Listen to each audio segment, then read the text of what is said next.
નમસ્તે વિદ્યાર્થી મિત્રો, જ્ઞાનગંગા વિદ્યાલય દ્વારા શરૂ કરવામાં આવેલ ઓનલાઈન એજ્યુકેશન અંતર્ગત આપનું સ્વાગત છે. આપણે સેમ 2ની અંદર હવે ગ્રામરની શરૂઆત કરીશું, જેમાં યુનિટ 1 છે the simple present tense. The simple present tense એટલે સાદો વર્તમાનકાળ. ચલો તો આપણે હવે એમાં ટુ બી ક્રિયાપદના સાદા વર્તમાનકાળના રૂપો જોઈએ.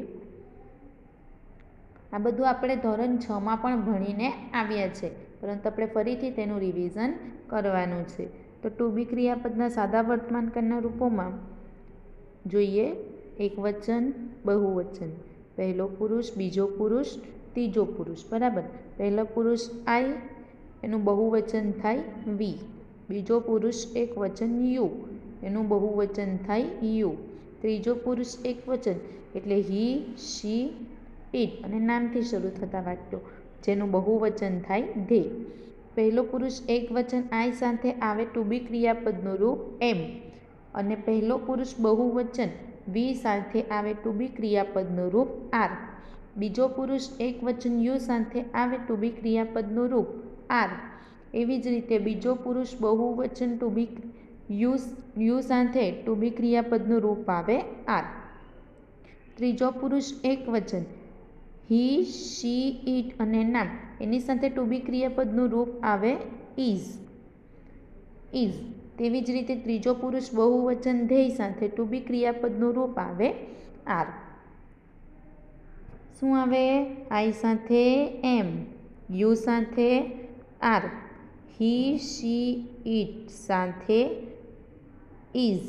એવી જ રીતે બહુવચનમાં વી સાથે આર, યુ સાથે આર અને ધેય સાથે આર આવે.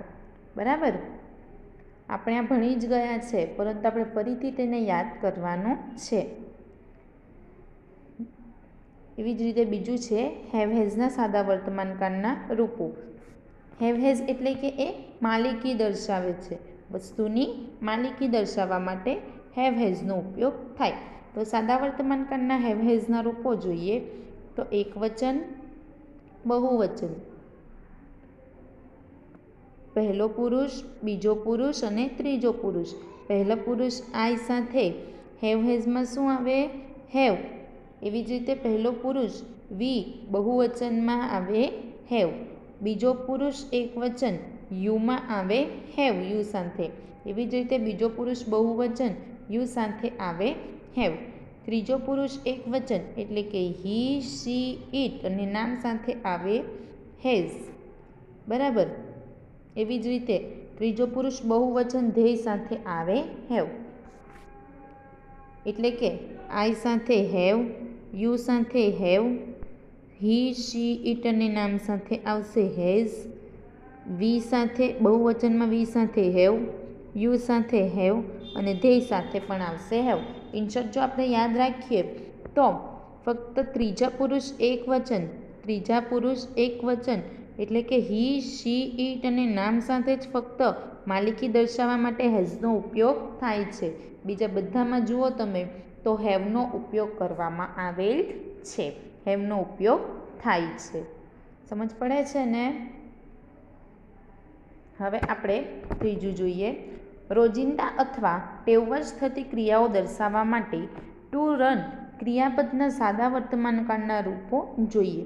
આપણે વર્તમાનકાળ એટલે સાદો વર્તમાનકાળ એટલે કે આપણે જે રોજિંદી અથવા ટેવવશ જે ક્રિયાઓ થઈ રહી છે તે દર્શાવવા માટે તેનો ઉપયોગ થાય.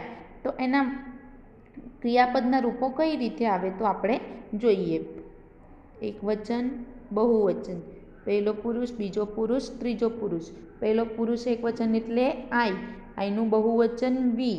બીજો પુરુષ એકવચન એટલે યુ, એનું બહુવચન થાય યુ. ત્રીજો પુરુષ એકવચન એટલે હી, શી, ઇટ અને નામથી શરૂ થતા વાક્યો, એનું બહુવચન થાય ધે. તો પહેલો પુરુષ આઈ, એની સાથે આવે રન એટલે ક્રિયાપદ એના મૂળ રૂપમાં આવશે. એવી રીતે આઈનું બહુવચન પહેલો પુરુષ, વી સાથે પણ ક્રિયાપદ તેના મૂળ રૂપમાં આવે. રન એક ક્રિયાપદ છે. બીજો પુરુષ યુ, એની સાથે પણ આવે ક્રિયાપદ તેના મૂળ રૂપમાં. રન એ રનમાં જ આવે. એવી જ રીતે તેનું બહુવચન યુ, એમાં પણ ક્રિયાપદ તેના મૂળ રૂપમાં આવે. હી શી, ત્રીજો પુરુષ હી શી ઇટ, એમાં ક્રિયાપદ એના મૂળ રૂપમાં નહીં પરંતુ કાળ પ્રમાણે બદલીને આવે છે. એના બહુવચન ધ્યેય સાથે ક્રિયાપદ તેના મૂળ રૂપમાં આવે. એટલે કે જે ત્રીજો પુરુષ એક વચન છે, ત્રીજો પુરુષ એક વચન, એની અંદર સાદા વર્તમાન કાળમાં ધી સિમ્પલ પ્રેઝન્ટ ટેન્સમાં ક્રિયાપદ કાળ પ્રમાણે બદલીને લખવામાં આવે છે. બીજા બધામાં ક્રિયાપદ તેના મૂળ રૂપમાં જ આવે છે. એટલે કે જો વાક્ય હી શી ઇટ કે નામથી ચાલુ થતું હોય તો એમાં ક્રિયાપદ કાળ પ્રમાણે બદલીને આવે છે, કાળ પ્રમાણે બદલવામાં આવે છે. સમજ પડે છે ને? જુઓ તો દરેક વાક્યમાં ક્રિયાપદનું મૂળ રૂપ વપરાયું છે. જુઓ, દરેકમાં ક્રિયાપદનું મૂળ રૂપ વપરાયેલું છે. બરાબર. ત્રીજા પુરુષ એક વચનમાં જ ક્રિયાપદને એસ પ્રત્યય લાગે છે. એટલે કે ત્રીજા પુરુષ એક વચનમાં જ ક્રિયાપદને કાળ પ્રમાણે બદલવામાં આવે છે. ત્રીજા પુરુષ એક વચનમાં ક્રિયાપદને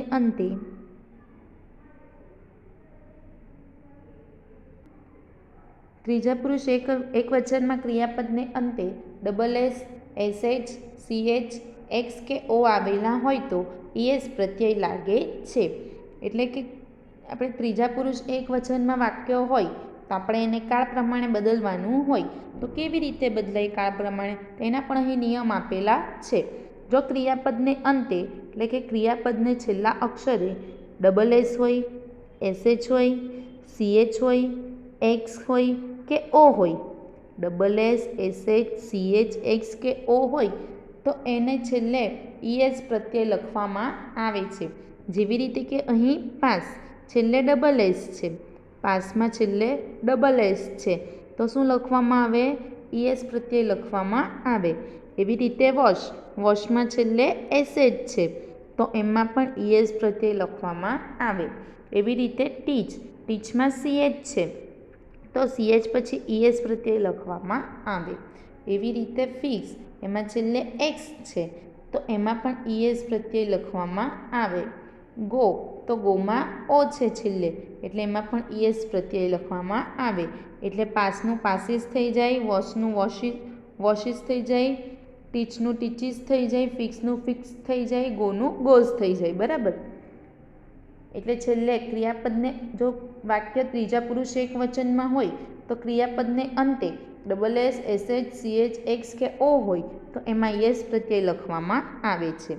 એવી જ રીતે ક્રિયાપદને અંતે વ્યંજન વાય આવેલો હોય તો વાયની જગ્યાએ આઈએસ પ્રત્યય લાગે છે. આપણે ઇંગ્લિશમાં સ્વર કેટલા છે? આપણે ઇંગ્લિશમાં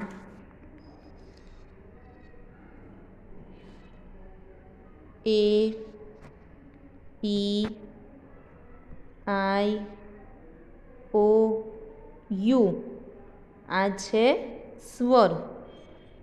બરાબર, આ છે સ્વર. બીજા બધા શું છે? વ્યંજન છે. બીજા બધા લેટર્સ વ્યંજન છે. આ છે સ્વર. તો કેવી રીતે ખબર પડે કે સ્વર વાય છે કે વ્યંજન વાય છે? તો જો વ્યંજન વાય એટલે અહીં છે ટ્રાય, TRY, છેલ્લે વાય છે ક્રિયાપદમાં તો એની પહેલાંનો અક્ષર જોવાનો આપણે. જો ક્રિયાપદમાં વાય હોય તો શું કરવાનું? ક્રિયાપદમાં વાય હોય તો આપણે એની પહેલાંનો અક્ષર જોવાનો. કયો છે? આર છે. આર એ સ્વરમાં છે? નહીં. કયો છે? વ્યંજન છે. એટલે આ શું થઈ જાય? વ્યંજન વાય થઈ જાય. વ્યંજન વાય હોય તો શું કરવાનું? વાય કાઢી અને IES પ્રત્યય લખવાનો. વાય કાઢીને IES પ્રત્યય લખવાનો. અહીં છે ફ્લાય, FLY. એલ પણ વ્યંજન છે એટલે આ પણ કયું થઈ ગયું? વ્યંજન વાય થઈ ગયું. તો આપણે FL વાય કાઢીને શું લખવાનું? IES એટલે ફ્લાઇસ થઈ જાય. બરાબર. એવી રીતે છે ક્રાય, CRY. અહીં પણ આર છે, આર એ વ્યંજન છે એટલે આપણે આ કયું થઈ જાય? વ્યંજન વાય થઈ જાય. એટલે આપણે CR વાય કાઢીને IES એટલે ક્રાઇસ થઈ જાય. બરાબર, સમજ પડે છે ને? સ્વર વાય ને વ્યંજન વાય. જો ક્રિયાપદને અંતે વાય હોય, ક્રિયાપદને અંતે વાય હોય એ તો એની પહેલાંનો અક્ષર જોવાનો. જો એ વ્યંજન હોય તો વાય કાઢીને IES લખવાનું. તેવી જ રીતે જો ક્રિયાપદને અંતે સ્વર વાય આવેલો હોય તો એસ પ્રત્યય લખવાનો. આપણે જેવી રીતે વાય પહેલાંનો અક્ષર જોયો એ વ્યંજન હોય તો વાય કાઢીને IES લખીએ. તો એવી જ રીતે આપણે પ્લે ક્રિયાપદ વાયની પહેલાંનો અક્ષર જોવાનો. બરાબર, સ્વર છે તો વાય કાઢવાનો નહીં, પરંતુ તેની સાથે એસ લખી દેવાનું. અહીં છે બાય,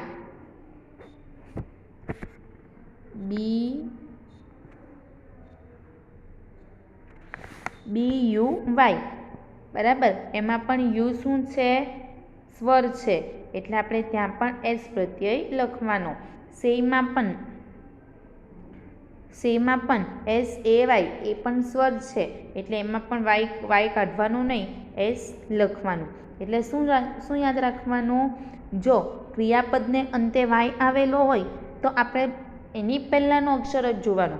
જો વ્યંજન હોય તો વાય કાઢીને IES અને એની પહેલાંનો અક્ષર સ્વર હોય તો એની વાયની સાથે જ એસ પ્રત્યય લખવાનો.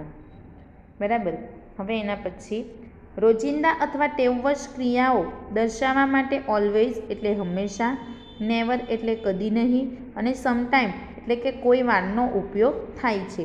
એટલે કે આપણે રોજિંદા અથવા ટેવવશ જે આપણી ક્રિયાઓ થતી હોય તે દર્શાવવા માટે સિમ્પલ પ્રેઝન્ટ ટેન્સની અંદર ઓલવેઝ એટલે હંમેશા, નેવર એટલે કદી નહીં અને સમટાઈમ એટલે કે કોઈક વાર આ શબ્દોનો ઉપયોગ કરવામાં આવે છે.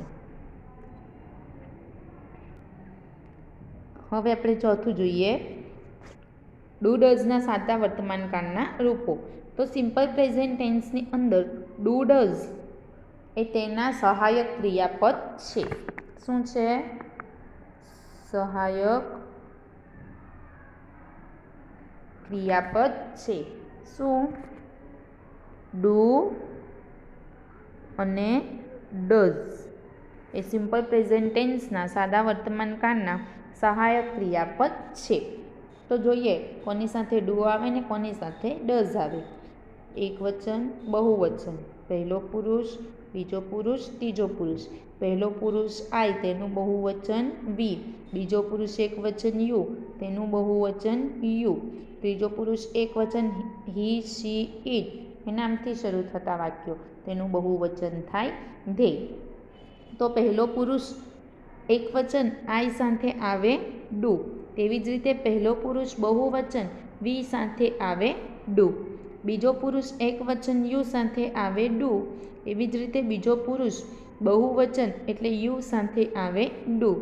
ત્રીજો પુરુષ એકવચન એટલે કે હી, શી, ઇટ નામથી શરૂ થતા વાક્યો તેની અંદર આવે ડઝ. તેવી જ રીતે ત્રીજો પુરુષ બહુવચન ધેય સાથે આવે ડુ. બરાબર, સહાયક ક્રિયાપદ ડુ ડઝ ક્યાં કોની સાથે આવે તે તો આઈ સાથે ડુ, વી સાથે ડુ, યુ સાથે ડુ, યુ સાથે ડુ, હી, શી, ઇટ સાથે ડઝ અને ધેય સાથે ડુ. એટલે ઇન શોર્ટ અહીં પણ જેવી રીતે આપણે હેવ હેઝમાં જોયું ને કે ત્રીજા પુરુષ એક વચનમાં જ હેઝ આવે છે, બીજા બધામાં હેવ, એવી રીતે અહીં પણ ત્રીજા પુરુષ એક વચનમાં જ ફક્ત ડઝ આવે છે અને નામથી શરૂ થતા વાક્યમાં બીજા બધામાં સહાયક ક્રિયાપદ ડુ આવે છે. આપણે એવી જ રીતે સાદા ક્રિયાપદના રૂપો પણ જોયા. એમાં પણ ક્રિયાપદનું રૂપ ક્યાં બદલવાનું હોય છે? ત્રીજા પુરુષ એક વચન એટલે હી, શી, ઇટમાં જ ક્રિયાપદનું રૂપ બદલવાનું હોય છે. હેવ હેઝમાં પણ ત્રીજા પુરુષ એક વચનમાં જ હેઝ આવે છે. એવી રીતે અહીં પણ સાદા વર્તમાનકાળના રૂપો ડુ ડઝમાં પણ સહાયક ક્રિયાપદ એટલે કે ત્રીજા પુરુષ એક વચનમાં જ ડઝ આવે છે, બીજા બધામાં ડુ આવશે. હવે આપણે સિમ્પલ પ્રેઝન્ટ ટેન્સના ક્વેશ્ચન આન્સર્સ જોઈએ. અહીં પહેલું છે હુ. હુ એટલે કોણ? વોટ એટલે શું, વેર એટલે ક્યાં, વેન એટલે ક્યારે, હાઉ મેની એ ચોક્કસ સંખ્યા દર્શાવે, હાઉ મચ એ માપ દર્શાવે અને વિચ એટલે કયું. બરાબર. આપણે જોઈએ એના પ્રશ્નો. પહેલું છે who writes a poem. Who writes a poem. જો ફક્ત હુની અંદર જ ક્રિયાપદ એ પ્રશ્નમાં પણ સેમ હોય અને જવાબમાં પણ સેમ હોય. એટલે કે હુનો આન્સર લખવા માટે આપણે હુની જગ્યા પર જે જવાબ આવે તે લખી અને બાકીનું વાક્ય એનું એ જ આવે છે, એમાં કંઈ બદલાવ થતો નથી. જો અહીં હુ રાઇટ્સ અ પોએમ, કવિતા કોણ લખે છે. આરતી રાઇટ્સ અ પોએમ. અહીં એક વચન છે. કેવી રીતે? કારણ કે અહીં આરતી એ નામ છે, શ્રીની જગ્યા પર નામ છે, ત્રીજો પુરુષ એક વચન. બરાબર. એટલે આ એક વચન છે, એટલે આરતી કવિતા લખે છે. એવી જ રીતે અહીં આપેલ છે the children write a poem. The children write a poem. અહીં ધ ચિલ્ડ્રન છે, બહુવચન છે. બરાબર. ત્રીજો પુરુષ બહુવચન, ધ્યેયની જગ્યા પર નામ આપેલ છે ધી ચિલ્ડ્રન, એટલે અહીં ક્રિયાપદ શું આપેલ છે? રાઇટ. બરાબર. કેમ? કારણ કે આ બહુવચન છે, એટલે ક્રિયાપદનું રૂપ બદલાય નહીં. બાળકો કવિતા લખે છે. એવી જ રીતે બીજું જોઈએ. What does Bharat play. ભરત શું રમે છે? જુઓ અહીં સહાયક ક્રિયાપદ ડઝનો ઉપયોગ કરેલ છે. આપણે જોયું એ રીતે કે ત્રીજા પુરુષ એક વચનમાં સહાયક ક્રિયાપદ ડઝ આવે. બરાબર. અહીં ભરત છે ને નામ હીની જગ્યા પર, એટલે સહાયક ક્રિયાપદ does. Play. What does Bharat play. ભરત શું રમે છે? તો ભરત, આન્સર કેવી રીતે આવે? ભરત, ત્રીજો પુરુષ એક વચન છે એટલે ક્રિયાપદ બદલાય. અહીં છેલ્લે વાય છે, વાયની પહેલાંનો અક્ષર કયો છે? એ છે, એટલે કયો વાય થઈ જાય? સ્વર વાય થઈ જાય. એટલે સ્વર વાય હોય તો વાયની સાથે એસ લખવામાં આવે, એટલે પ્લેસ થઈ જાય. ભરત પ્લેસ ફૂટબોલ. આ જવાબ. ભરત પ્લેસ ફૂટબોલ. ભરત ફૂટબોલ રમે છે. સમજ પડે છે ને? આ કયું છે? ત્રીજો પુરુષ એક વચન. આ એક વચનનું વાક્ય છે. એવી જ રીતે what do the boys learn. What do the boys learn. જુઓ અહીં શું છે? ધી બોયઝ છે. બરાબર. એટલે સહાયક ક્રિયાપદ ડુ આપેલ છે. બરાબર. બહુવચનમાં શું આવે? ડુ. સમજ પડે છે ને? અહીં ત્રીજો પુરુષ એક વચન હતું, એટલે અહીં સહાયક ક્રિયાપદ ડઝ હતું. હવે જુઓ આપણે અહીં બહુવચન છે એટલે સહાયક ક્રિયાપદ ડુ, તો આપણે ક્રિયાપદ બદલીશું? મૂળ ક્રિયાપદ? નહીં. મૂળ ક્રિયાપદ પણ બદલાશે નહીં, એટલે લર્નનું લર્ન જ આવશે. જવાબ કેવી રીતે આવશે? The boys learn Sanskrit. The boys learn Sanskrit. બાળકો સંસ્કૃત શીખે છે. આ બહુવચનનું વાક્ય છે. કયું છે? બહુવચન. સમજ પડે છે ને? એ રીતે આપણે હવે વેરનું જોઈએ. Where does Anil work. Anil એટલે ત્રીજો પુરુષ એક વચન, સહાયક ક્રિયાપદ આવશે ડઝ. અહીં છે વર્ક, એટલે એ મૂળ ક્રિયાપદ પણ બદલાશે, એટલે એની સાથે કયો પ્રત્યય લાગશે? એસ પ્રત્યય છેલ્લે લાગશે. અનિલ ક્યાં કામ કરે છે? તો જવાબ કેવી રીતે થશે? અનિલ વર્કનું થઈ જશે વર્ક્સ ઇન અ સ્કૂલ. વેર છે એટલે એનો જવાબ આવે ને, in a school. Anil works in a school. Anil એક શાળામાં કામ કરે છે. એક વચન. બરાબર. એવી જ રીતે where do they live. They એટલે તેઓ. બરાબર. બહુવચન થઈ ગયું. સહાયક ક્રિયાપદ આવશે ડુ. સહાયક ક્રિયાપદ આવશે ડુ. બરાબર. એટલે બહુવચન છે એટલે આપણું મૂળ ક્રિયાપદ પણ બદલાશે નહીં, લીવનું લીવ જ રહેશે. તેઓ ક્યાં રહે છે? ચલો જવાબ આવશે ધેય લીવનું લીવ જ ક્રિયાપદ બદલાશે નહીં. They live in Rajkot. તેઓ રાજકોટમાં રહે છે. આ થઈ ગયું બહુવચન વેરનું. ચોથું જોઈએ. વેન ડઝ રેખા કમ? રેખા એટલે ત્રીજો પુરુષ એકવચન, બરાબર. એટલે સહાયક ક્રિયાપદ આવે એની સાથે ડઝ. તો આપણે કમ મૂળ ક્રિયાપદ બદલાશે ને ત્રીજો પુરુષ એકવચન એટલે અહીં એની સાથે આવશે એસ પ્રત્યય, બરાબર. જવાબ કેવી રીતે આવશે? રેખા મૂળ ક્રિયાપદ બદલવાનું એટલે કમનો થઈ જાય comes. Rekha comes home at 5 o'clock. Rekha 5 વાગ્યે ઘરે આવે છે. આ એક વચનનું વાક્ય વેનનું. When do the children go to school? The children એટલે બહુવચન એટલે સહાયક ક્રિયાપદ આવે એની સાથે ડુ. એટલે આપણે ગો મૂળ ક્રિયાપદ બદલાશે નહીં, મૂળ ક્રિયાપદ બદલાશે નહીં, ગોનું ગો જ આવશે. જવાબ કેવી રીતે આવશે? The children go to school at 9 AM. The children go to school at 9 AM. બાળકો 7 વાગ્યે શાળાએ જાય છે. આ બહુવચનનું વાક્ય વેનનું.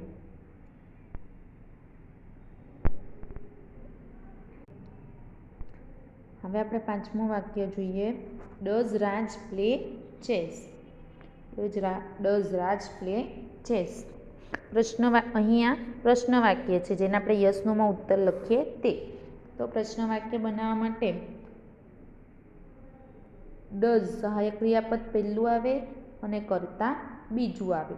પ્રશ્ન વાક્ય બનાવવા માટે સહાયક ક્રિયાપદ ડઝ પહેલું આવે અને કર્તા બીજું આવે. છેલ્લે પ્રશ્નાર્થ ચિહ્ન. એટલે પ્રશ્ન થઈ જાય, શું રાજ ચેસ રમે છે? Does Raj play chess? શું રાજ ચેસ રમે છે? એનો ઉત્તર આપણે યસ નોમાં આપી શકાય. યસ, પહેલાં આપણે યસના જોઈએ. યસ.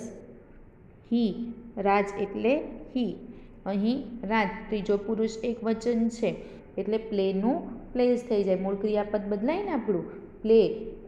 એના પહેલાં વાયની પહેલાં એ છે એટલે આ સ્વર વાય છે એટલે પ્લેનું થઈ જશે place. Chess. Yes he place chess. હા તે ચેસ રમે છે. અથવા તો ટૂંકા રૂપમાં જવાબ જોઈએ. યસ હી, રાજ એટલે હી. Yes he does. હા તે રમે છે. હા તે ચેસ રમે છે. એવી જ રીતે આપણે નોના ઉત્તર જોઈએ.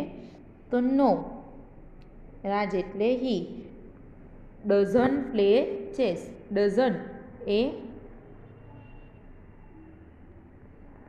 ડઝ નોટનું ટૂંકું રૂપ છે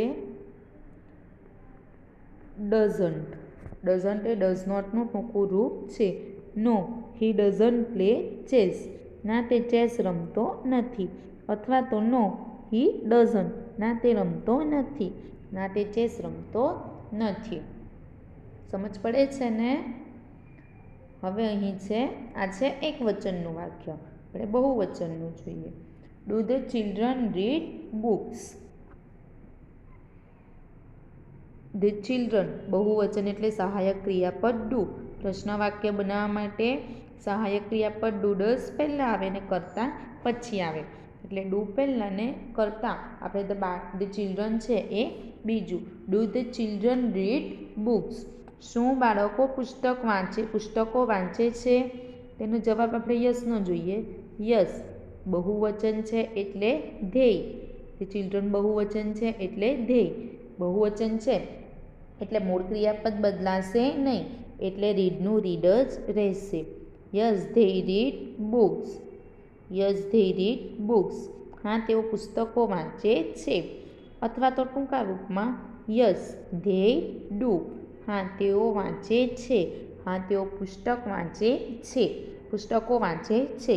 હવે એનો નોનો ઉત્તર જોઈએ. નો, ધ ચિલ્ડ્રન એટલે ધેય. Don't A